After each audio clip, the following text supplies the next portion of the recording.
Financial statement, ये सवाल हमने सॉल्व किया हुआ है। अगर आपको याद हो, हमने इसकी एडजस्टिंग ट्री पास की थी। ये एडजस्टिंग ये थी, ठीक है। मर्चेंडाइज इन्वेंट्री 75,000, ठीक है, 75,000। ये एडजस्टिंग ट्री आप अपने पास रखनी है इनकम स्टेटमेंट बनाने के लिए, ठीक है। हमारा जो चैप्टर चल रहा है इनकम स्टेटमेंट का, इनकम स्टेटमेंट और बैलेंस शीट में ये एडजस्टिंग एंट्री हमारे काम में आती है। ये एक सवाल दिया हुआ था जो हम रीड कर चुके हैं, ठीक है। किसका? ये मुनीर एंड कंपनी का। ये डेबिट बैलेंस आपके पास है, क्रेडिट बैलेंस आपके पास है, डेटा फॉर एडजस्टमेंट है। डेटा फॉर एडजस्टमेंट से ये हमने ट्रांजेक्शन की थी सारी की सारी। ये एडजस्टमेंट जितनी भी है हमारे पास है 5 तक है। ये 5 एडजस्टिंग हम कर चुके। अब देखिए इसकी रिक्वायरमेंट क्या थी।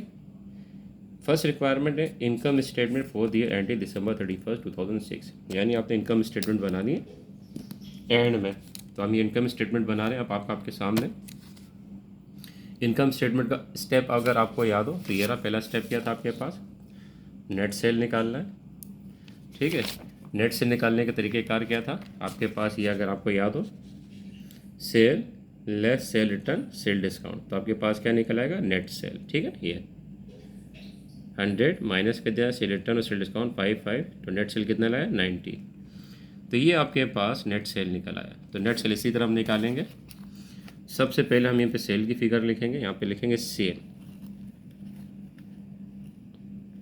अब हम देखेंगे सेल हमारे पास कहाँ है। सेल आपके पास क्रेडिट में दी होगी, देखें सेल्स रेवेन्यू दी है कितनी?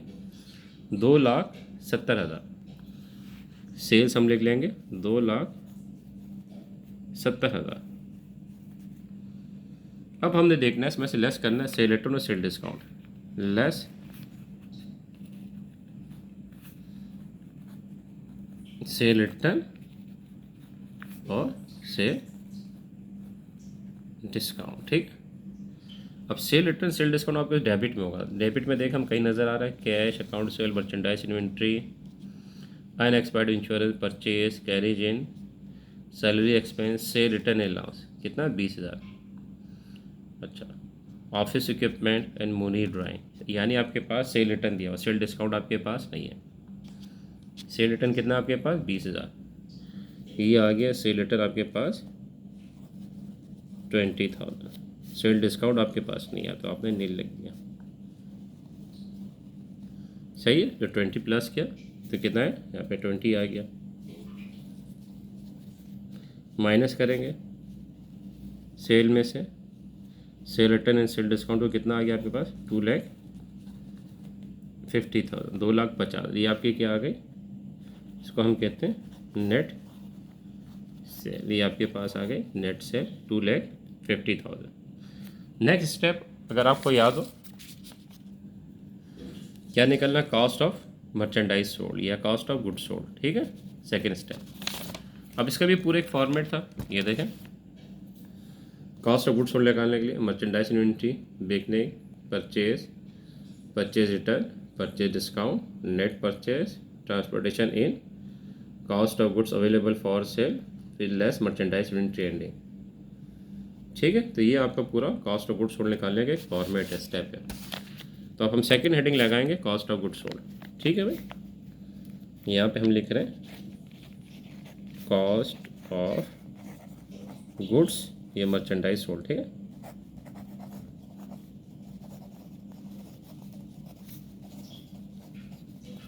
ये हमने लगा कॉस्ट ऑफ गुड्स इन्वेंट्री। सबसे पहले क्या लेंगे? मर्चेंडाइज इन्वेंट्री बिगनिंग, ठीक है।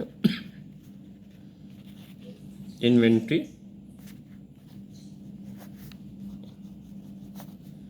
बिगनिंग, इन्वेंट्री बिगनिंग देखें हमारे पास क्या दिया हुआ? हमारे पास डेबिट में दिया हुआ इन्वेंट्री बिगनिंग। देखिए मर्चेंडाइज इन्वेंट्री जनवरी 1 साल के शुरू की कितनी दी है? 50,000। डेबिट में जो आपके पास ट्रायल बैलेंस में दिया होगा वो बिगनिंग कहलाती है, और यहाँ वाले डेटा फॉर एडजस्टमेंट में ये एंडिंग कहलाती है। Merchandise inventory data for adjustment में कौन सी होती है? एंडिंग होती है। और जो डेबिट में दिया होता है शुरू में मर्चेंडाइज इन्वेंट्री बिगनिंग होती है। कितनी आपके पास? 50,000, ठीक है। Merchandise inventory beginning 50,000। तो हम ये ले लेंगे 50,000 मर्चेंडाइज इन्वेंट्री बिगनिंग। फिर इसके बाद हम लिखते हैं ऐड परचेज में, ऐड लिखेंगे परचेज। परचेज भी आपको डेबिट में मिलेगा। परचेज कितना? 1,20,000। ठीक है। परचेज 1,20,000, हम लिखेंगे परचेज 1,20,000। अब इसमें से हम क्या करते हैं, परचेज रिटर्न और परचेज डिस्काउंट माइनस करते हैं। परचेज रिटर्न परचेज डिस्काउंट हमें कहाँ मिलेगा, परचेज डेबिट में तो वो क्रेडिट में होगा। अकाउंट्स पेएबल, सेल्स रेवेन्यू, मुनीर कैपिटल, यानी परचेज रिटर्न परचेज डिस्काउंट नहीं है। हम क्या करते थे, यहाँ से लेस करते थे इसमें से परचेज रिटर्न और परचेज डिस्काउंट। ये दोनों हमारे पास नहीं है तो हमने लिख दिया ताकि आपको ये याद रहे। तो हमारे पास ये 1,20,000 ही रहेगा नेट परचेज। ठीक, यहाँ पे हम लिखेंगे नील आया, तो नेट परचेज हमारे पास कितना आ गया, 1,20,000। ये क्या कहलाता है आपका, नेट परचेज। अगर परचेज रिटर्न परचेज डिस्काउंट होता तो हम क्या करते हैं, दोनों को ऐड करने के बाद परचेज में से लेस करते थे, जो फिगर आती है हमारे पास नेट परचेज आ जाती। अब इसके बाद क्या करते हैं, हम इसमें ऐड करते हैं ट्रांसपोर्टेशन इन।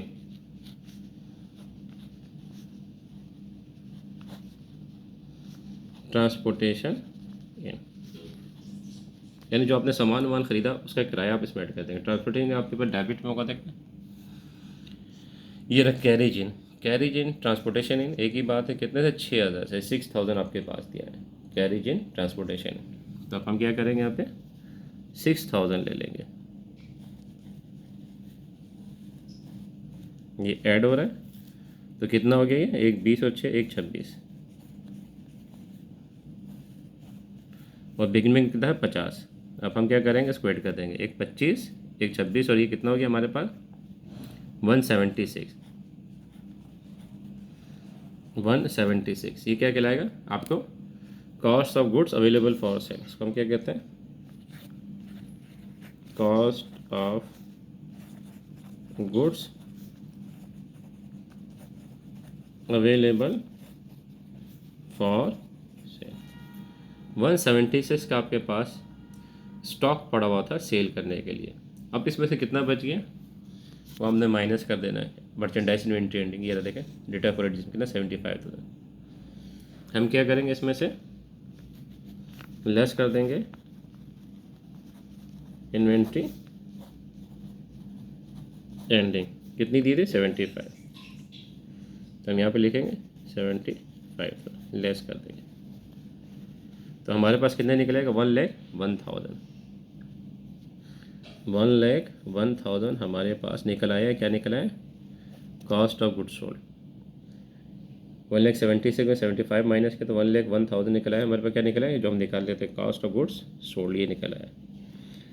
हमने कितने में बेचा था, ये 2,50,000 में, 2,50,000 में बेचा। कॉस्ट इसकी कितनी है 1,01,000। ठीक है, तो हमारे पास कितना आ रहा होगा 1,49,000। 1,49,000 हमारे पास क्या आ जाएगा, ग्रॉस प्रॉफिट। तो हम क्या कहते हैं, ग्रॉस प्रॉफिट। ठीक है, ग्रॉस प्रॉफिट। ये देखें,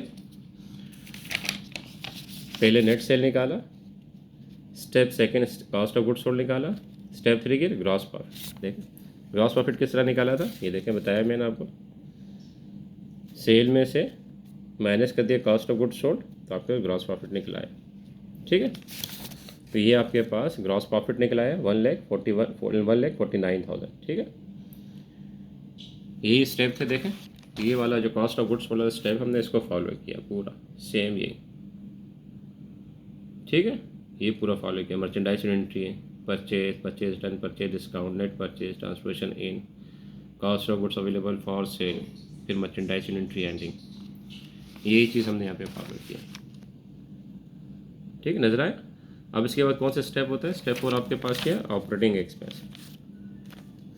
ऑपरेटिंग एक्सपेंस किसको कहते हैं, जो आपके बिजनेस के अखराजात हैं। ठीक है, कारोबार के अखराजात हैं, वो जो आपने अखराजात के बिजनेस के लिए, उसको अब हम लेते हैं। अब हमारे पास स्टेप आ गया 4, हम यहाँ पे लिखेंगे ऑपरेटिंग एक्सपेंस।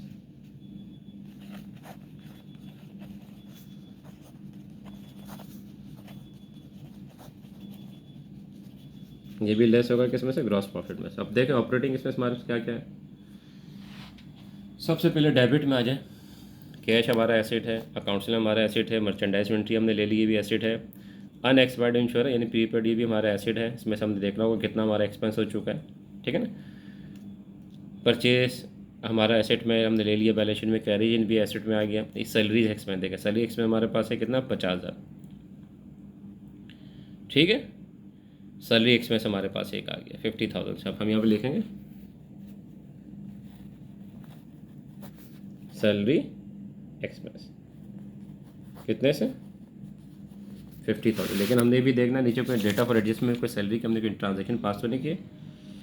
ऊपर वहाँ पे सैलरी एक्सपेंस 50,000। अब नीचे देखें हमारे पास कोई सैलरी एक्सपेंस हो, देखें एक्रूड सैलरी 10,000। सेकंड ट्रांजेक्शन आपने पास की एक्रूड सैलरी की, यानी सैलरी आपने मजीद देनी है। देखें सैलरी एक्सपेंस, ठीक याद है। सेकंड ट्रांजेक्शन में 50,000 दे चुके हैं और मजीद 10,000 आपने देने। Salary expense, salary payable, expense debit किया हुआ 10,000। तो 50 से 10 कितने हो गए 60। हम क्या करेंगे 50,000 हमारे पास डेबिट में था, मज़ीद हमने 10,000 डेबिट किए एंट्री पास करें, तो कितने हो गए हमारे 60,000।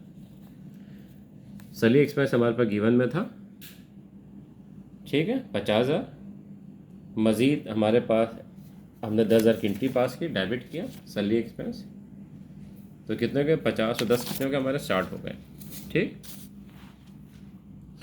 अब नेक्स्ट ट्रांजेक्शन पर आ जाए। देखें कोई हमारे पास और कोई एक्सपेंस हो डेबिट के अंदर, सेल्स रिटर्न अलाउंस भी हो गया, ऑफिस इक्विपमेंट, मनी ड्राइंग कोई नहीं है, ठीक।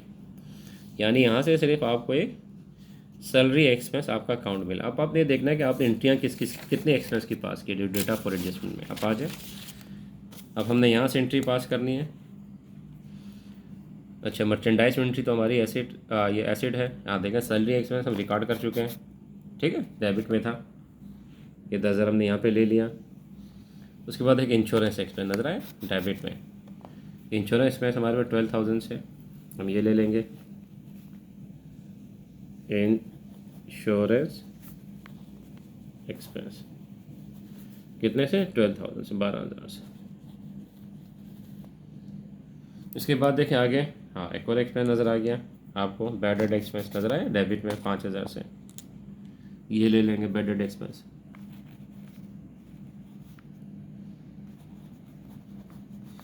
बैड डेट्स एक्सपेंस कितने से 5,000 से। उसके बाद आ जाए नेक्स्ट, ये रही हमारे पास लास्ट ट्रांजेक्शन डेप्रिसिएशन एक्सपेंस की, ठीक है कितने से, ये भी 4,000 से। यहाँ पे लिखेंगे हम डेप्रिसिएशन एक्सपेंस किस पे, ऑफिस इक्विपमेंट पे, ऑफिस इक्विपमेंट कितने से 4,000 से। सारे एक्सपेंस हो गए। 5 ट्रांजेक्शन थी हमारे पास, देखें 1 2 3 4 5, पाँचों में से जो से हमारे पास एक्सपेंस थे सारे एक्सपेंस हमने इसमें रिकॉर्ड कर लिए, ठीक। आखिरी थी डेप्रिसिएशन एक्सपेंस की 4,000 हमने। अब जितने भी एक्सपेंस हैं सबको हम प्लस कर देंगे। कितना है 60 12 कितना हो गया 72 और 5 कितना हो गया 77 77 और 4 कितना हो गया, ये आपका 81,000 हमारे पास टोटल एक्सपेंस आ गया। अब हम इसको माइनस कर देंगे किस में से, जो हमारे पास 1,49,000 हमारे पास जो दिया उसमें से हम इसको क्या करेंगे माइनस कर लेंगे, ठीक है। हमारे पास कितना हमारे पास है 1,49,000 ग्रॉस प्रॉफिट। इसमें से लेस कर देंगे हम क्या ऑपरेटिंग एक्सपेंस को। ऑपरेटिंग एक्सपेंस से कितना हमारा 81,000, ठीक है। माइनस के तो कितना आ रहा है 9 में से निकाला 8, वो ये हमारे पास कितना आ गया 14 में से 8 निकाला 6 आ गया, तो ये हमारे पास आ रहा होगा 68,000, ठीक है। देखिए यही था इसका आगे जो हमारा स्टेप था। इसके बाद ये देखें ग्रॉस प्रॉफिट में से क्या करेंगे लेस आप एक्सपेंस को, तो आपके पास क्या निकला है net profit and net loss, ठीक है ना। लास्ट स्टेप था आपका ऑपरेटिंग एक्सपेंस के बाद net profit and net loss निकालना। तो ये हमारे पास निकल आया है कितना, माइनस के तो हमारे पास कितना निकला है 68,000, सही है। तो अब हम यहाँ क्या लिखेंगे 68,000। ये सवाल हमारा कंप्लीट हो गया यहाँ तक। अब हम यहाँ पे लिखेंगे हमारा क्या निकला, ये नेट प्रॉफिट, ये हमारा निकला आया नेट प्रॉफिट 68,000। हमने क्या किया, हमने जो पहला लेक्चर था ये इनकम स्टेटमेंट का, स्टेप 1 2 3 4 5, हमने इस स्टेप को फॉलो किया। इस स्टेप को फॉलो करते हुए हमने ये फॉर्मेट था, इस फॉर्मेट को हूबहू 100% इसी तरह फॉलो किया, प्लस माइनस करके। फिर हमारे पास नेट प्रॉफिट या नेट लॉस निकल आया, ये सेम यही, सही सेम वही प्रोसेस है। उसी प्रोसेस पे हम चलते हुए हमने नेट प्रॉफिट नेट लॉस निकाल लिया।